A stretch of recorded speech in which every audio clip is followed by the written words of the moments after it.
It's hard to find anyone with a decent word to say about turnips. That's weird because when they're cooked correctly, turnips are incredibly delicious. They're sweet, earthy, and they've got just a little bit of a horseradishy bite. I serve them all winter prepared in lots of different ways, but one of my favorites is glazing them with sherry vinegar and adding some walnuts for crunch.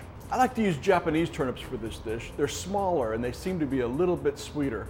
If you can't find Japanese turnips, you can certainly substitute regular ones. To make this dish, simply peel the turnips and cut them into quarters, leaving about an inch of the stems.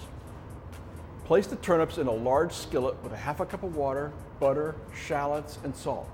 Stir well, cover tightly, and cook over medium-high heat until the turnips just begin to become tender, but are still slightly crisp, about 8 to 10 minutes. Remove the lid and increase the heat to high. Let the liquid boil off and continue cooking without stirring until you see the bits that are stuck to the bottom of the pan begin to brown. Add the walnuts, stir, and continue cooking until the turnips are covered in an irregular brown glaze. That'll take about another 8 to 10 minutes. Then add the sherry vinegar, stir to mix well, and serve immediately. This is a really simple dish that's terrific when served with roast chicken, duck, or pork. It's a turnip dish that nobody will turn up their noses at. Just in time for Halloween, we've got a recipe, tomato soup with ghost toast, that's perfect for those little ghosts and goblins in your house. It's a simple but flavorful tomato soup topped with baked cheese ghost toast. This is one recipe the kids will want to help make as much as eat. Heat the onion in a large pot over medium-high heat. Add the onion, carrots, and celery. Cook, stirring occasionally until the onions are soft. Then add the garlic, tomatoes, and chicken broth. Increase the heat to high and bring the soup to a boil. Then reduce the heat and simmer and cook until the vegetables are tender, stirring occasionally. This should take about 15 to 20 minutes. While the soup is cooking, go ahead and make your ghost toast. Take a piece of bread and using a cookie cutter or some scissors, cut out your ghost shape. Take it out. We've got our little ghost shape. And then do the same thing with the slice of cheese. Toast the bread in a toaster or oven until lightly golden. Then place the cheese on top. Use 3 little peppercorns to make the eyes and a mouth for each ghost. Toast them once more to melt the cheese. When the vegetables are tender, puree the soup in a blender. This may need to be done in batches, or go ahead and puree the soup with an immersion blender. Return the soup to the pot, heat it up, and add the cream. You can adjust the seasoning with a little salt and pepper. Serve the warm soup in bowls with the ghost toast on top. This is a great Halloween dish that's lots of fun for the kids. When you hear the word stew, you usually think of meaty dishes that cook for hours, but seafood stews are different. Because fish cook so quickly, these can be fixed in a flash. In fact, take a little time in the morning to prepare the flavoring base for this dish, and it'll take less than 10 minutes at dinner time to get it ready to serve. Today's recipe is monkfish and clams with chorizo. The flavoring is Spanish, based on onions, peppers, garlic, and chorizo. Don't confuse Spanish chorizo with Mexican chorizo though. Spanish is a hard, dry sausage like salami, while Mexican chorizo is fresh and crumbly. And if you like Spanish products, you really owe it to yourself to head down to Harbor City by San Pedro and visit La Española. It's one of the best Spanish markets in the US.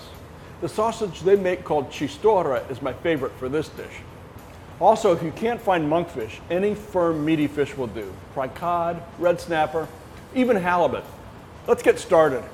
In a large heavy pot over medium-low heat, warm the oil and add the chorizo. Cook it until it's rendered most of its fat and looks cooked, about 5 minutes. Add the onion and bell pepper and cook until that's softened, another 5 minutes. Add the garlic and cook until it's fragrant, about 3 minutes. Add the tomatoes, white wine, and saffron and cook until the tomatoes have melted into the sauce, which should have lost its alcohol smell. Add the cooked potatoes. The texture should be loose and slightly soupy, but not too thin. Taste and season with salt.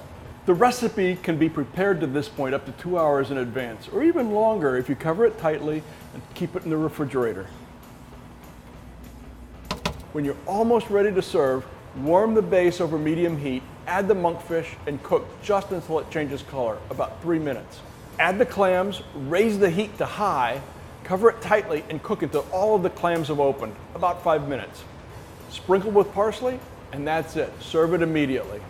This is a hearty and delicious stew that everyone will love. It's so sophisticated, no one will guess it was so easy to make.